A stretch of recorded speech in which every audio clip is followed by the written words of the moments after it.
Electronic voting machine से election हुकूमत करवाना चाहती है वही हुकूमत जिसको मिनी बजट लाना पड़ रहा है और कम से कम 350 अरब रुपया मजीद टैक्स इकट्ठा करने के लिए ये सब कुछ हो रहा है।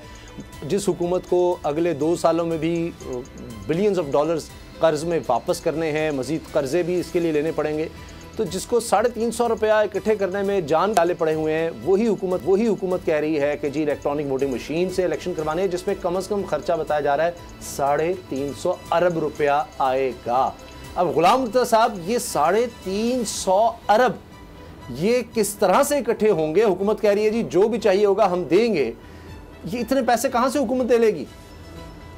एक और मिनी बजट लाना पड़ेगा जिसका नाम होगा ईवीएम बजट, तब जाके हुकूमत जो है इस तरह का कोई भी जो कर सकेगी, क्योंकि ये एक किस्म की हमारे जैसे ममालिक के लिए जो जिस तरह से हम कर्जों में घिरे हुए हैं और फिर हमारी हालत इतनी पतली है मुआशी तौर पे कि हम कोई बड़ी अय्याशी अफोर्ड नहीं कर सकते। आपको कोई भी दुनिया का अदारा पैसे नहीं देगा इसके लिए कि आप ये करें कि इस उन पैसों से आप अपनी इलेक्ट्रॉनिक वोटिंग मशीन्स खरीद लें। तो ऐसा मुमकिन नजर नहीं आता सिवाय इसके कि ये एक सियासी स्टंट के तौर पर इलेक्शंस को डिले करने के लिए या कुछ और मुकासर के लिए इसको इस्तेमाल किया जा सके, क्योंकि सूरत हाल जो साफ नजर आ रही है मुआशी तौर पे, तो जिस तरह अभी शबर जैदी साहब ने कहा कि वो हम तो दिवालिया निकल चुका है हमारा और हम अगले 2-3 साल में मजीद कर्जों में घिरते जाएंगे और हमारी तो पे बैक कैपेसिटी खत्म हो रही है। सबसे बड़ा अलमिया तो ये है कि उसका बंदोबस्त कोई नहीं किया जा रहा। क्या किया जा रहा है कि जी वो शहबाज शरीफ के पीछे दौड़ा दो एजेंसियों को और किधर नवाज शरीफ की वापसी के लिए सियासी स्टंट छोड़ दो और बड़े बड़े बयान दे दो। लेकिन साहब एफआईए को एक्टिव कर दिया गया है। जो लोग ये मनी लॉन्ड्रिंग कर रहे हैं, डॉलर्स जिनकी वजह से ऊपर जा रहा है, कहा गया है कि जी एफआईए अब उनके खिलाफ कार्रवाई करेगा, छापे मारे जाएंगे। एफआईए तो तब कार्रवाई करेगा जब एफआईए के पास इंफॉर्मेशन होगी।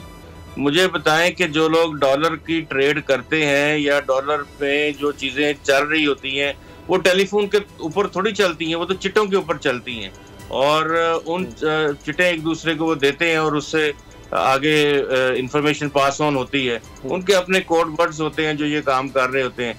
इस तरह तो सिर्फ आप और मैं तंग हो सकते हैं, क्योंकि जिन लोगों ने अपने बच्चों की कहीं फीस जमा करानी है बाहर वो फंस जाएंगे, या जिन्होंने कुछ पाकिस्तान में कोई चीज खरीदनी है वो अपने बहन भाई से, माँ बाप से, किसी से बाहर से पैसे मंगवाता है, वो फंस जाए। अच्छा, मुझे बताएं अब ठीक है, अब बाबर डोगर साहब, फवाद चौधरी साहब ने कहा जी वन टाइम खर्चा है ये, उसके बाद तो इलेक्शन बड़े फिर सस्ते हो जाएंगे। ये एक दफ़ा है, पहले भी खर्चा होता है, स्याही का खर्चा, लाने ले जाने का, बॉक्सिंग्स का खर्चा, फिर बैलेट पेपर की छपाई का खर्चा और बहुत से खर्चे होते हैं। तो ये फिर एक दफ़ा आपने खरीदने उसके बाद बड़े आसान हो जाएगा।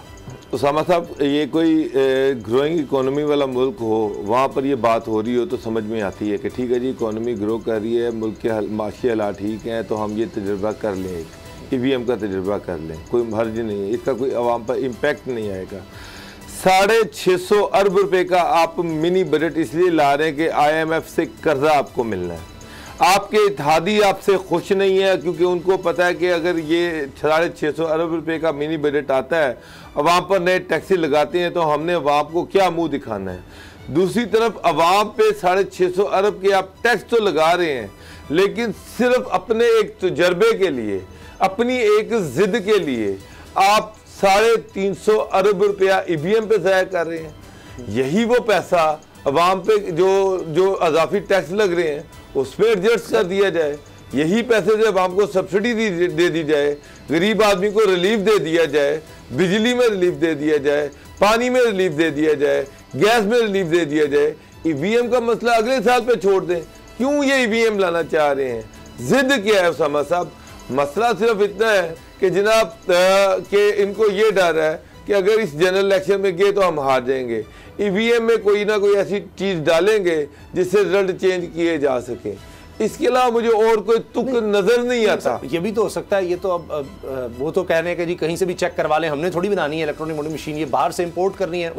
साहब, एक आम आदमी समझने की जरूरत है, जिस पे जब दवाइयाँ महंगी होगी मनी बजट से, जब उस पे पानी बिजली महंगी होगी, जब उसे गैस महंगी होगी वो आदमी ईवीएम पे इनको वोट नहीं डालेगा, उसको रिलीफ दे सर, उसके बच्चों को नौकरियां दे, उसके बच्चों को तालीम फ्री दे। जो इशू है गवर्नमेंट का, ईवीएम का वादा नहीं था, वादा ये था कि लोगों को रिलीफ दिया जाएगा, वो तो देने में गवर्नमेंट नाकाम हो गई। गवर्नमेंट के अपने मिनिस्टर तो वो खुश हैं।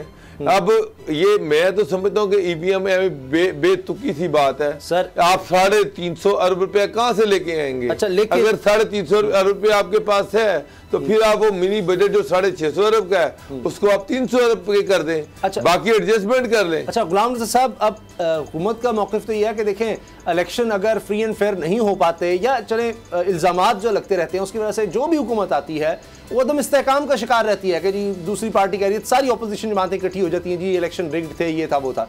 वो अदम इस्तेहकाम बहुत ज़्यादा नुकसान पहुंचाता है मईशत को हर सतह पर कि पता नहीं क्या होगा, अब गई हुकूमत, अब गई। तो अगर इलेक्ट्रॉनिक वोटिंग मशीन पर 350 अरब रुपया लगाकर हम उससे शायद हज़ारों अरब का फ़ायदा ले लेंगे कि मुल्क में इस्तेहकाम हो सकेगा, तो ये कोई महंगा सौदा नहीं है, ये उनका मौक़िफ़ है। अगर ये इतना महंगा सौदा नहीं है तो आप थोड़ी सी मदद कर दें हुकूमत की, उनको दे दें को 300-400 अरब रुपये भाई, मैं तो सारी कमा सकूं। जी जी याशियाँ जो हैं वो कौमें करती हैं, अपने पैसे पे की जाती हैं, याशियाँ लोगों के पैसों के ऊपर नहीं की जाती। हम तो जो पैसे जो हमारे पास मुल्क चलाने के लिए हमें मिल रहे हैं वो हम इंटरनेशनल डोनर्स हैं हमारे, उनसे हम किस्तें ले रहे हैं, उनसे पैसे चलवा रहे हैं। तो बात ये है कि हमारी अपने नेशनल एक्सचेकर में क्या है। आपको मैं बताऊं, शायद ये जो रजा बाकर साहब बैठे हुए हैं स्टेट बैंक के गवर्नर, यही पैसे देने से इनकार कर दें अगर ये ईवीएम के हवाले से ये कहें कि हमें पैसे जारी किए जाए। पैसे नहीं है गवर्नमेंट के खजाने में, अगर पैसे हों तो ये कम से कम ये पैसे कुछ ना कुछ हमने जो किस्तें अदा करनी है बाहर वो हम अदा कर पाएंगे। साहब, क्या हुकूमत इतनी बेवकूफ़ है, इतनी नाअहल है, इतनी निकम्मी है कि इतने लोग पूरे वजारत खजाना बैठे हैं, उनको नहीं पता कि कितना इस पर खर्चा आएगा और उन्होंने सर धड़ की बाजी लगा दी, कितना कुछ दाव पर लगा दिया इस कानून को पास करने के लिए। तो अब इन्होंने क्या अगले ये इलेक्शन नहीं तो अगले इलेक्शन के लिए इतना कुछ किया है। तो वो तो कह रहे हैं फवाद चौधरी साहब के लिए हम फंड्स ही नहीं देंगे अगर आपने ये इलेक्शन ना करवाए इलेक्ट्रॉनिक वोटिंग मशीन पर, तो आप लेना तो शुरू करें, कहीं से तो आगाज करें। वो तो बड़े क्लियर हैं इस पर। जितने फैसले समा गाजी साहब इन्होंने किए हैं वो आप ये देखें कि हाथों से दी जाने वाली गांठें जो है ना वो दांतों से खोलनी पड़ रही हैं इनको। और ये भी फैसला जो है वो तकरीबन इसी तरह का ही है। और ये तो हो सकता है कि आने वाले दिनों में फर्दर इसके ऊपर वर्किंग की जाए। फिर वो IFES शायद है, कोई इस तरह के अदारे होते हैं जो बाहर से फंडिंग करते हैं शफाफ इंतखाबात के लिए, उनको ऑन बोर्ड किया जाए, वो सियासी पार्टियों को ऑन बोर्ड लें। तो फिर ये होता है कि 50% के करीब जो है वो पैसे इस तरह के अदारे जो हैं वो डेमोक्रेटिक जो इंस्टीट्यूशंस होते हैं दुनिया भर में वो कुछ हेल्प कर देते हैं और कुछ हुकूमत वो अपना मामला भी कर सकती है।